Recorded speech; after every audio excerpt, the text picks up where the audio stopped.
Good morning all of you. इस video में हम बात करने वाले हैं ह्यूमन नर्वस सिस्टम के बारे में, जिसमें हम सबसे पहले बात करेंगे वॉलेंट्री एंड इनवॉलेंट्री एक्शन के बारे में, और उसके बाद हम बात करेंगे ह्यूमन ब्रेन के बारे में। इस वीडियो में हमारा मेन टॉपिक जो है वो ह्यूमन ब्रेन रहने वाला है, और जो एनसीईआरटी है बिल्कुल उसके अकॉर्डिंग चलेंगे, और एनसीईआरटी से कुछ थोड़ी सी ज़्यादा इन्फॉर्मेशन है जो हमारे लिए काम की हो सकती है, उसके बारे में हम बात करेंगे। तो हम बात करते हैं सबसे पहले ह्यूमन नर्वस सिस्टम में वॉलेंट्री और इनवॉलेंट्री एक्शन के बारे में। तो हम सबसे पहले बात करते हैं voluntary action. Voluntary action voluntary action को हम हिंदी में कहते हैं ऐच्छिक क्रियाएं, यानी कि हमारे जो बॉडी में या हमारे द्वारा जो एक्शन किए जाते हैं। जैसे अगर हम बात करें हमारे हाथ का हिलाना, या फिर हमारा किसी की ओर देखना, या फिर हमारा चलना, हमारे जो है पैरों का हमारा हिलाना, या फिर हमारे जो अपने बालों को संवारना, जिस भी काम में हमें सोचने की जरूरत पड़े और हम उस काम को सोच कर करें, तो हम उसे वॉलेंट्री एक्शन या ऐच्छिक क्रियाएं कहते हैं। यानी कि which are based on deciding what to do next, यानी कि जिस भी काम को करने के लिए हम सोचते हैं कि हाँ हम ये कर सकते हैं, या फिर हमें नहीं करना है, या फिर कम करना है। यानी मैंने जैसे इस तरह का हाथ को मैं मूव कर रहा हूँ, तो ये मेरा जो है एक वॉलेंट्री एक्शन होगा। इसमें मेरी इच्छा है, मैं अपनी इच्छा के अनुसार काम कर रहा हूँ। ये मेरा एक डिसाइडिंग है, मैं डिसाइड कर रहा हूँ कि हाँ मैं ये कर रहा हूँ। या फिर मेरा बालों का संवारना होगा, या फिर मेरा पैर का हिलाना होगा। यानी कि वो सारी क्रियाएं, वो फिर वो सारे एक्शन जो हम सोच समझ कर करते हैं, उसे हम वॉलेंट्री एक्शन कहते हैं। तो इसकी डेफिनेशन हम ये लिखेंगे, which are based on deciding what to do next. अब इसमें अगर इन जो वॉलेंट्री एक्शन के एग्जाम्पल की बात करें, तो वो सारी क्रियाएं जो हम सोच समझ कर करते हैं, जो भी आपके मन में आ रहा है, जैसे हम बोल रहे हैं, हमारा हाथों का हिलाना है, हमारे पैरों का हिलाना है, हमारा चलना है, हमारे बालों का संवारना है, हमारा जो भी काम हम सोच समझ कर करते हैं, उन्हें हम वॉलेंट्री एक्शन कहते हैं। जैसे राइटिंग हो गया, लिखना हो गया। जैसे मैं लिख रहा हूँ तो मैं सोच समझ के लिख रहा हूँ, राइटिंग है।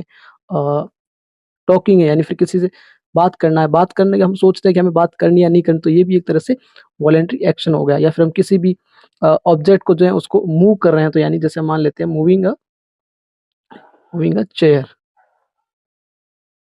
अब सेकंड हम बात करते हैं इनवॉलेंट्री एक्शन के बारे में। Involuntary action, involuntary action. Involuntary action में वो सारी एक्शन या फिर वो सारी क्रियाएं आती हैं जिन्हें हम सोचते हैं, या फिर हमारे सोचने से वो नहीं होता है। जैसे अगर हम बात करें, एक नॉर्मल हम बात करें, हमारे हृदय का धड़कना है, तो हमारे हृदय के धड़कने में हमारा कोई कंट्रोल नहीं है। यानी कि ऐसा नहीं है कि मैं चाहूँ या आप चाहो तो अपने हृदय की धड़कन को रोक सकते हैं, नहीं, ऐसा बिल्कुल नहीं है। यानी कि वो सारी एक्शन जो हमारी बॉडी के अंदर होते हैं, जिन पर हमारा कोई कंट्रोल नहीं होता, यानी हम अपनी सोच से उसको नहीं करते। जैसे एग्जाम्पल के तौर पर हम बात करें, हमारा ब्लड प्रेशर है, तो हमारा ब्लड प्रेशर हमारे अकॉर्डिंग ऐसा नहीं, हम चाहते हैं कि हमारा ब्लड प्रेशर जो है 180 पहुंच जाए, या फिर 120 हो जाए, उससे कम हो जाए। हमारे सोचने से ऐसा नहीं होता है। या फिर अगर हम बात करें हमारे जो हार्ट बीट, यानी हार्ट बीट हमेशा कंट्रोल नहीं कर सकते कि हमारे हार्ट बीट जो अब 72 है, तो मैं इसे जो 80 कर देता हूँ, या फिर इसे मैं 60 कर लेता हूँ। यानी कि वो एक्शन, जिन एक्शन पे हमारा कंट्रोल नहीं होता है, हम किसी भी तरह से उस पर कंट्रोल नहीं कर सकते हैं। जैसे एक और एग्जांपल की बात करें, जैसे हम किसी भी खाने को देखते हैं जो ये हमारा पसंदीदा खाना होता है, तो हमारे मुंह में जो है लार आ जाती है, स्वाइलेशन हो जाता है, तो उसमें भी हमारा कोई भी कंट्रोल नहीं है। यानी कि उस खाने को देखते ही हमारे मुंह में लार आ जाना एक भी एक इनवॉलेंट्री एक्शन का ही एग्जाम्पल है। तो उसकी डेफिनेशन में हम लिखेंगे, action actions which we cannot control easily by thinking about them, even if we wanted to। और अगर इस इनवॉलेंट्री एक्शन के अगर एग्जाम्पल की बात करें, तो हमारी हार्ट बीट हो गई, हार्ट बीट हमारे कंट्रोल में नहीं है, यानी जो भी ऐसी जो बातें जो हमारे कंट्रोल में नहीं है। जैसे अगर हम बात करें फूड का डाइजेस्ट होना, ऐसा थोड़ी कि हम चाहते हैं तो हमारा कोई हम HCl निकाल लेते हैं या फिर किसी पेप्सिनोजन को निकाल लेते हैं, हम फूड डाइजेस्ट करते हैं, बिल्कुल भी नहीं। फूड डाइजेस्ट अपने शरीर खुद ब खुद अपनी माइंड जो है अपने कंट्रोल से करता है, हम उस पर कंट्रोल नहीं होता है। डाइजेस्ट फूड, हमारा जो ब्लड प्रेशर है वो हो गया, या फिर अगर हम बात करें तो वॉमिटिंग जो होती है हमें, वॉमिटिंग की जो वॉमिटिंग जो है, जैसे उल्टी होना, उल्टी होने पर भी हमारा कोई कंट्रोल नहीं होता। ये सारी जो है इनवॉलेंट्री एक्शन है, यानी कि वॉलेंट्री एक्शन वो हो गए जिस पर हमारा कंट्रोल होता है, जिसको हम सोच समझ कर करते हैं, हमारा वॉलेंट्री एक्शन है। और इनवॉलेंट्री एक्शन वो है जिन पर हमारा कोई कंट्रोल नहीं होता है, वो अपने आप स्वतः होते हैं, उन्हें हम कहते हैं इनवॉलेंट्री एक्शन। और ये एग्जाम्पल याद रखना, ये एग्जाम्पल बड़े ही इंपॉर्टेंट है और एनसीईआरटी में मैंशन है। अब हम बात करते हैं, हमने जो पहले दो छोटी छोटी जो डेफिनेशन थी उसकी बात कर ली। अब हम बात करने वाले मैन जो ह्यूमन नर्वस सिस्टम है उसके बारे में। तो सबसे पहले हम बात करते हैं, और एक बात याद रखना, जो इनवॉलेंट्री एक्शन है वो हमारे मिड ब्रेन और हिंड ब्रेन के द्वारा कंट्रोल किए जाते हैं। ह्यूमन नर्वस सिस्टम की बात करते हैं सबसे पहले। जो ह्यूमन नर्वस सिस्टम है उसने जो ह्यूमन नर्वस सिस्टम को हमारे शरीर के या फिर हमारे जो, हमने उसे दो पार्ट में डिवाइड कर रखा है। सबसे पहला आता है सेंट्रल नर्वस सिस्टम, जिसे हम कहते हैं CNS। और सेकेंड पार्ट आता है हमारे ह्यूमन नर्वस सिस्टम का पेरिफेरल नर्वस सिस्टम, जिसे हम कहते हैं PNS। ह्यूमन नर्वस सिस्टम में जो सेंट्रल नर्वस सिस्टम है उसके अंदर हम अपने जो ब्रेन है और जो स्पाइनल कॉर्ड है, यानी कि जिसे हम हिंदी में मेरुरज्जु कहते हैं, उसके बारे में हम स्टडी करते हैं। और पेरिफेरल नर्वस सिस्टम, जिसे हम हिंदी में परिधीय तंत्रिका तंत्र कहते हैं, उसके अंदर हम जो ब्रेन से जो न्यूरॉन्स निकलती हैं, जो तंत्रिकाएं निकलती है, और स्पाइनल कॉर्ड से जो तंत्रिकाएं निकलती हैं, उनके बारे में हम स्टडी करते हैं, फिर उनके बारे में हम जो है पढ़ते हैं पेरिफेरल नर्वस सिस्टम। यानी कि क्रेनियल नर्व्स, जो ब्रेन से जो नर्व निकलती है उसे हम कहते हैं क्रेनियल नर्व्स। और जो स्पाइनल कॉर्ड से नर्व निकलती है उसे हम कहते हैं स्पाइनल नर्व, NERVS। ये जो क्रेनियल नर्व्स हैं ये जो अराइज होती है, अराइज फ्रॉम द ब्रेन। और जो हमारी स्पाइनल नर्व है ये होती है arise from the spinal cord. यानी कि हमने जो हमारा तंत्रिका तंत्र है उसे हमने दो पार्ट में डिवाइड किया है, सेंट्रल नर्वस सिस्टम यानी कि CNS और पेरिफेरल नर्वस सिस्टम यानी कि PNS। सेंट्रल नर्वस सिस्टम के अंदर हम ब्रेन और स्पाइनल कॉर्ड के बारे में पढ़ते हैं, जो हमारे शरीर के मेन कंट्रोल और जो हमारे शरीर में जो डिसाइड करते हैं, जो कंट्रोल सेंटर है वो ब्रेन और स्पाइनल कॉर्ड के बारे में पढ़ते हैं। और पेरिफेरल नर्वस सिस्टम के बारे में उसमें हम जो क्रेनियल नर्व्स यानी कि जो ब्रेन से जो अराइज होती है उसके बारे में, और स्पाइनल नर्व जो कि हमारी स्पाइनल कॉर्ड से अराइज होती है उसके बारे में हम पढ़ते हैं। और हमारे NCERT में 10th की NCERT में सबसे ज़्यादा जो मेन टॉपिक है उसके में ब्रेन के बारे में पढ़ने वाले हैं। ये चीज़ें मैंने इसलिए बताई कि आपको ओवरव्यू रहे कि हमारा जो ह्यूमन नर्वस सिस्टम है वो कितने पार्ट में डिवाइड होता है और इसमें क्या-क्या इंक्लूड करते हैं। मैं थोड़ा-सा इसके बारे में, जो ह्यूमन नर्वस सिस्टम है, इन दोनों को ये थोड़ा-सा छोटा डायग्राम बना लेता हूँ, जिससे हमें ये समझ आ जाए। जैसे ये है हमारा, ये 1 मिनट रुकिए यहाँ, बस जस्ट वेट फॉर मिनट। ये हमारा हाथ हो गया, ये हमारे पैर हो गए। ये रफ डायग्राम है, जैसे हमें थोड़ा-सा आइडिया रहे कि आखिर ये ह्यूमन नर्वस सिस्टम और पैरेलल नर्वस सिस्टम क्या है। तो इसमें जो ये जो हमारा है, इसे मैंने ब्रेन मान लिया, और ये हमारी हो गई स्पाइनल कॉर्ड। यानी कि जो हमारे शरीर में जो सेंटर में है, यानी कि हमारा एक सेंटर है, इस सेंटर में जो है ब्रेन और स्पाइनल कॉर्ड, इन दोनों को हमने सेंट्रल नर्वस सिस्टम का पार्ट माना है। और जो ब्रेन है, ब्रेन से जो नर्वस निकलती है, और जो हमारे शरीर में कई तरह के पार्ट जो उनको जो है कंट्रोल करती है, उन्हें हम कहते हैं क्रेनियल नर्व्स। और जो स्पाइनल कॉर्ड से नर्व निकलती है उसे कहते हैं स्पाइनल नर्व्स। यानी कि जो शरीर का जो मेन सेंटर है, यानी कि ब्रेन और स्पाइनल कॉर्ड है, उसे हमने सेंट्रल नर्वस सिस्टम कहा है। और जो ब्रेन से जो नर्व निकलती है उन्हें हमने कहा क्रेनियल नर्व्स कहा, और स्पाइनल कोड से नर्व निकलते हैं उन्हें स्पाइनल नर्व्स कहा है। और इन स्पाइनल नर्व्स और करोनल नर्व्स जो आपस में मिलकर शरीर के पेरिफेरल या परिधीय तंत्रिका तंत्र का निर्माण करते हैं, जैसे पीएनएसपी कहते हैं। तो चलिए, अब हम बात करने वाले हैं ब्रेन के बारे में। मेनली जो हमारा टॉपिक है हम ब्रेन है, और हम उसके ब्रेन के बारे में डिटेल स्ट्रक्चर पढ़ने वाले हैं। और जो ब्रेन का डायग्राम है वो आपकी लेफ्ट हैंड साइड में दिख रहा होगा। ये डायग्राम जो है ड्राइव नहीं करने वाले हैं, हम बात करेंगे ह्यूमन ब्रेन के बारे में। अब सबसे पहले हमारा जो है वो है ह्यूमन ब्रेन। तो हेडिंग डालनी है हमें ह्यूमन ब्रेन, ये हो गया हमारा ब्रेन। सबसे पहले हम बात करते हैं कि ब्रेन हमारा काम क्या करता है। तो ब्रेन जो है हमारा, वो हमारे शरीर की जितनी भी इंफॉर्मेशन होती है उन सब इंफॉर्मेशन को जो एक मेमोरी की तरह रखता है, ये भी कह सकते हैं। या फिर हमारा ब्रेन जो है एक कंट्रोल सेंटर है हमारे शरीर का, जो हमारे शरीर को कंट्रोल करता है और हमारे शरीर को कमांड देता है कि हमें क्या करना है और क्या नहीं करना है। तो हम डेफिनेशन में लिखते हैं, ब्रेन जो है the brain central information processing organ of our body,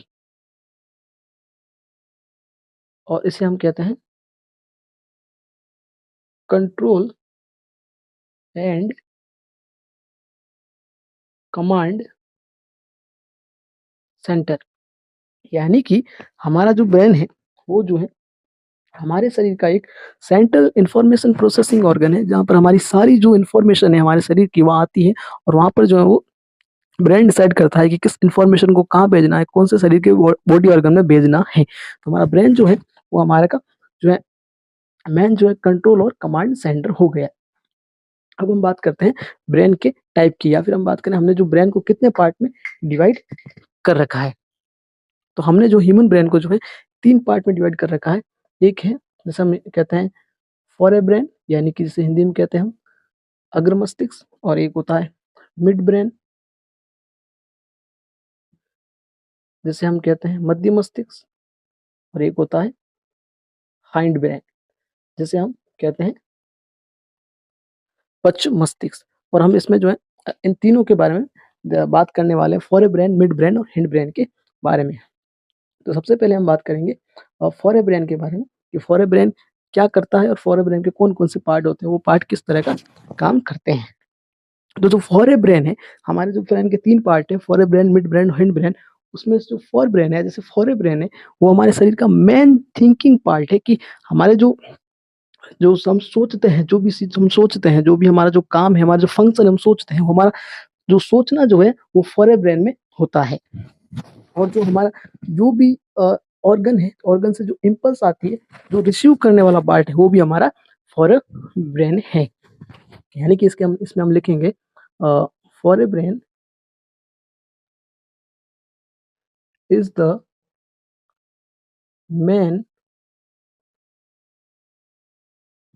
thinking part of the brain। Second line में इस पे लिखने वाले हैं receive sensory impulse from various receptor. यानी कि जो फोरे ब्रेन है उसके जो है 2 काम है। सबसे पहला ये हमारा शरीर का जो है या फिर ब्रेन का जो है मेन थिंकिंग पार्ट है, जिसमें जो हम क्रियाएं सोचते हैं, जो हमारी वॉलेंट्री एक्शन है वो इसके अंदर होती है। दूसरा जो है हमारे जो भी ऑर्गन्स हैं उनसे जो इम्पल्स प्राप्त होती है, यानी कि जो इंफॉर्मेशन होती है वो ब्रेन के पास लेके जाते हैं, वो जो पार्ट जहाँ जाती है वो फोरे ब्रेन है, और वहाँ का प्रोसेस होता है उस पर, और वो फिर वापस जो इम्पल्स हमारे जो ऑर्गन है वहाँ तक भेजी जाती है, और वहाँ पर जो एक्शन है वो हमारा ऑर्गन के द्वारा किया जाता है। अगर हम इसके जो एरियाज की बात करें, या फिर इसके जो फोरे ब्रेन के जो पार्ट है उसकी बात करें, सबसे पहले हम छोटी सी डेफिनेशन पढ़ लेते हैं इसके अंदर। एक बात है एसोसिएशन, एरिया ऑफ एसोसिएशन, जिसे हम कहते हैं एसोसिएशन एरिया। ये एक फॉर ब्रेन का ही पार्ट है। इसमें क्या होता है, इसमें जो हमारे जो माइंड में इंफॉर्मेशन आई है हमारे शरीर से, जैसे कि मेरे हाथ से इंफॉर्मेशन, मैं किसी अपने हाथ को हिलाना चाहता हूँ, तो वो इंफॉर्मेशन हमारे माइंड में गई, या फिर उसके पास जो और भी इंफॉर्मेशन है, जैसे कि मैं अपना एक पैर हिलाना चाहता हूँ, या फिर उसके पास और इंफॉर्मेशन है, जैसे कि मेरे मुंह से लार आ रही है किसी खाने को देखकर, यानी कि ये सारी की सारी इम्पल्स जो है मेरे फॉर ब्रेन के पास जाती है, और फॉर ब्रेन इस इम्पल्स पर जो है काम करता है, और देखता है कि इस इम्पल्स में जो आई है इसमें हमें कौन सा एक्शन लेना है, और बाद में डिसीजन लेता है, और डिसीजन लेने के बाद जो हमारा फॉर ब्रेन है वो हमारे जो ऑर्गन्स है वहाँ पे वापस इसको मोटर जो नर्व्स होती है उसके द्वारा वापस मैसेज को भेजता है कि हाँ अब हमें ये एक्शन लेना है, कि हमें हाथ हिलाना है, फिर हमें मूवमेंट करना है, फिर हमें कोई स्मेल लेनी है। तो इस तरह से हमें जो एसोसिएशन एरिया है वो काम करता है। यानी तो एसोसिएशन एरिया में हम लिख सकते हैं कि सेंसरी इंफॉर्मेशन इज इंटरप्रेटेड, यानी कि जो भी इंफॉर्मेशन आती है, सेंसरी इंफॉर्मेशन आती है, वहाँ का जो है उसका इंटरप्रेटेड होता है, उसके बाद में एक डिसीजन लिया जाता है।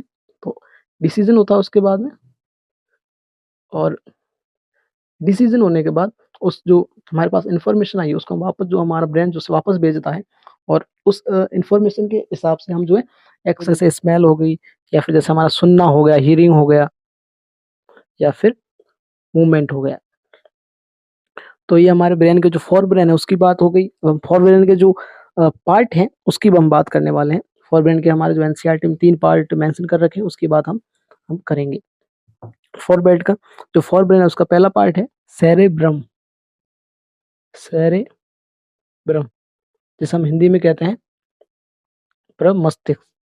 और एक पार्ट और है हाइपोथैलेमस। इसमें ज़्यादा कुछ नहीं पढ़ना है, बस इसके फंक्शंस पढ़ने हैं कि इसमें कौन-कौन से फंक्शंस होते हैं, कि इसमें कौन से पार्ट का क्या काम है। और लास्ट है पिट्यूटरी ग्लैंड। दो सेरेब्रम की अगर बात करें तो ये सेरेब्रम का जो फोरब्रेन है, फोरब्रेन का जो मेन पार्ट है thinking of part of the brain, यानी कि जो हमारा ब्रेन है, ये ब्रेन हो गया। अब रैंडमली बना रहे चित्र। ब्रेन का जो ये फोरब्रेन हो गया, इसका जो मेन पार्ट थिंकिंग का, फोरब्रेन का भी जो मेन पार्ट है ना तो थिंकिंग का, वो हमारा सेरेब्रम है। यानी कि सेरेब्रम लिखेंगे हम thinking part of the brain. और फोरब्रेन का क्या काम है, ये जो हमारे वॉलेंट्री एक्शन है जो भी हमने बात की थी वीडियो में, उसका जो ये कंट्रोल करता है वॉलेंट्री एक्शन को, कंट्रोल वॉलेंट्री एक्शन। और जो मेन काम है इसका है, एक और काम है वो है जो हमारी जो मेमोरी है वो स्टोर करना, यानी जो इन्फॉर्मेशन जो है उसको स्टोर करना भी इसका एक काम है, यानी कि स्टोर इन्फॉर्मेशन। हम बात करें हाइपोथैलेमस के बारे में, तो हाइपोथैलेमस के बारे में हमें जो है एक ही काम याद रखना है। हमें जो भूख लगती है, हमारा जो भूख का केंद्र कि भाई हाँ अब हमारा पेट खाली हो गया, अब हमें खाने की ज़रूरत है, तो वो जो केंद्र है वो हाइपोथैलेमस के अंदर है, या हाइपोथैलेमस थैलेमस में है, यानी कि सेंटर एसोसिएटेड विद हंगर। यानी कि जो भूख का केंद्र है, ये हमें भूख लगती है तो हमें जो ये कि भाई हाइपोथैलेमस कहता है कि हाँ हमें भूख लग गई, हमें खाने खाने की ज़रूरत है, तो हाइपोथैलेमस के अंदर है भूख का केंद्र। और जो पिट्यूटरी ग्लैंड है वो हार्मोन को सीक्रेट करती है, सीक्रेट्स हार्मोन। हार्मोन क्या होते हैं जो है नेक्स्ट चैप्टर है उसमें हम बात करेंगे। और डेफिनेशन की अगर मैं बात करूँ तो हार्मोन जो है एक क्या कहते हैं उसे, हिंदी में डेफिनेशन की बात करता हूँ। ये जो है रसायन है, यानी केमिकल्स हैं जो किसी भी ग्लैंड के द्वारा सीक्रेट किए जाते हैं, और सीक्रेट करने के बाद ये अपना जो जो एक्शन का जो स्थल होता है, या फिर जो एक्शन की जगह होती है वहाँ पे जाकर वो अपना एक्शन शो करते हैं। ये होते हैं hormone. Pituitary gland secret hormone secrete करती है, हाइपोथैलेमस भूख का केंद्र है, और सेरेब्रम जो मेन पार्ट है थिंकिंग का, और वैलेंट्री एक्शन को कंट्रोल करता है और हमारी इन्फॉर्मेशन को स्टोर करता है। ये हमारा हो गया फॉर ए ब्रेन। अब हम बात करते हैं मिड ब्रेन के बारे में। मिड ब्रेन के बारे में कुछ भी याद नहीं रखना, बस एक लाइन याद रखनी है जो भी एनसीईआरटी में दे नहीं रखी है, लेकिन एक फॉर द इन्फॉर्मेशन के लिए मैं आपको बता देता हूँ। मिड ब्रेन, मिड ब्रेन तो मिड ब्रेन के अंदर जो, ऐसे मैं लिख नहीं रहा हूँ इसे, जो हमारा देखने का और सुनने का जो केंद्र होता है, उससे संबंधित जो भी उद्दीपन होते हैं, देखना, सुनना या हियरिंग करना या फिर जो है किसी को देखना, उससे संबंधित जो भी उद्दीपन होते हैं हमारे मिड ब्रेन में होते हैं। थर्ड हम बात करेंगे जिसका थोड़ा एनसीईआरटी में डिटेल दे रखी है, वो है हिंड ब्रेन या फिर जिसे हम कहते हैं हाइंड ब्रेन। हाइंड ब्रेन के 3 पार्ट होते हैं, उसके बारे में हम बात करें सबसे पहले। पहला होता है सेरेबेलम। जो फोरेब्रेन है उसमें होता है सेरेब्रम, और जो हिंड ब्रेन होता है उसमें होता है सेरेबेलम, जिसे हम हिंदी में कहते हैं अनुमस्तिष्क। दूसरा होता है मेडुला, और तीसरा होता है पोन्स। बस 5। तो बात करते हैं हम सेरेबेलम के बारे में। सेरेबेलम का जो काम है, देखो, जब भी हम चलते हैं या फिर हम जब साइकिल चलाते हैं या फिर हम ऐसा कोई भी काम करते हैं, तो हमारे शरीर का एक बैलेंस बना रहता है। ऐसा नहीं है कि जब हम साइकिल चला रहे हैं, हमें साइकिल चलानी भी आती है लेकिन हम कुछ समय बाद थोड़ी आगे गए और हम गिर गए, या फिर हम जो चल रहे हैं तो हम जो है ऐसे जैसे शराबी की तरह चल रहे हैं, ऐसा नहीं होता है। कि उसमें हमारा शरीर का एक कंट्रोल बना हुआ रहता है कि हाँ, हम एक स्ट्रेट चल रहे हैं। हम जब साइकिल चला रहे हैं तो हम स्ट्रेट साइकिल चला रहे हैं, ऐसा नहीं कि हम साइकिल को किसी तरह से लहरेदार चला रहे हैं, या फिर जब हम चल रहे हैं तो ऐसा नहीं कि हम शराबी की तरह लुढ़कते हुए चल रहे हैं। तो हमारा शरीर का जो कंट्रोल बना हुआ है ना इस समय, उस समय जो कंट्रोल बना हुआ है ना, वो हमारे जो सेरेबेलम है उस पार्ट के द्वारा कंट्रोल बना हुआ रखा हुआ होता है। यानी कि जो हमारे शरीर का कंट्रोल है या फिर से जो हमारे शरीर की स्थिति है उसे नियत बनाए रखने के लिए जो हमारा जो ब्रेन का जो पार्ट काम करता है, वो सेरेबेलम है। जो हमारे वॉलेंट्री एक्शन, जैसे अगर हम बात करें, हमने अपने शरीर में जो हमारी इच्छा हुई कि हम उसे हमारा पैर हिलाना चाहते हैं, तो हमारा पैर हिला, ऐसा नहीं कि हमारा पैर जो है किसी और दिशा में जा रहा है जिस दिशा हमें नहीं जाना चाहते हैं। जो उस समय जो काम कर रहा है ना, जो हमारा माइंड का जो पार्ट है या फिर ब्रेन का जो पार्ट है, जो सही दिशा में पैर को लेके जा रहा है, वो जो है सेरेबेलम उसका काम कर रहा है। यानी इसमें हम लिखेंगे कंट्रोल पोस्चर एंड बैलेंस। यानी कि हमारे शरीर की जो स्थिति है उसको बैलेंस करता है, उसको कंट्रोल करता है। और इसका दूसरा काम हो गया control precision of voluntary action. इस प्रिसिशन का मतलब होता है शुद्धता के साथ, यानी कोई भी काम एक अच्छी तरह से होना शुद्धता के साथ हो। तो उसके लिए जो हमारे वॉलेंट्री एक्शन हो, जैसे कि हमारा पैर हिलाना है, तो हमारा पैर हिलाना एकदम सही गति हिले और हम उसे सही दिशा के साथ हिलाएं पैर को, तो वो जो कंट्रोल किया जाता है वो सेरेबेलम के द्वारा किया जाता है। मेडुला की अगर हम बात करें, तो हमारा जो इनवॉलेंट्री एक्शन है उसमें जो कंट्रोल करता है वो हमारा मेडुला है। यानी कि कंट्रोल इनवॉलेंट्री और वॉलेंट्री की बात हमने पहले कर ली थी। इनवॉलेंट्री एक्शन, जैसे एग्जाम्पल भी हमने लिखे थे, जैसे ब्लड प्रेशर हो गया, वॉमिटिंग हो गई। इस तरह की जो भी हमारी इनवॉलेंट्री एक्शन है वो जो मेडुला के द्वारा कंट्रोल होती है। और पॉन्स का छोटा सा काम याद रखना है, जो रेगुलेशन करता है हमारे रेस्पायरेशन को, रेगुलेशन ऑफ रेस्पायरेशन। तो हमारा ब्रेन जो एनसीईआरटी में दे रखा है वो कंप्लीट कर लिया है। उसके साथ ही हमने इनवॉलेंट्री और वॉलेंट्री एक्शन के बारे में पढ़ लिया है। ये वीडियो यहीं खत्म होता है। अगर आपको वीडियो पसंद आया तो जरूर लाइक करें, और ऐसे ही वीडियो को देखने के लिए इस चैनल को जरूर सब्सक्राइब करें।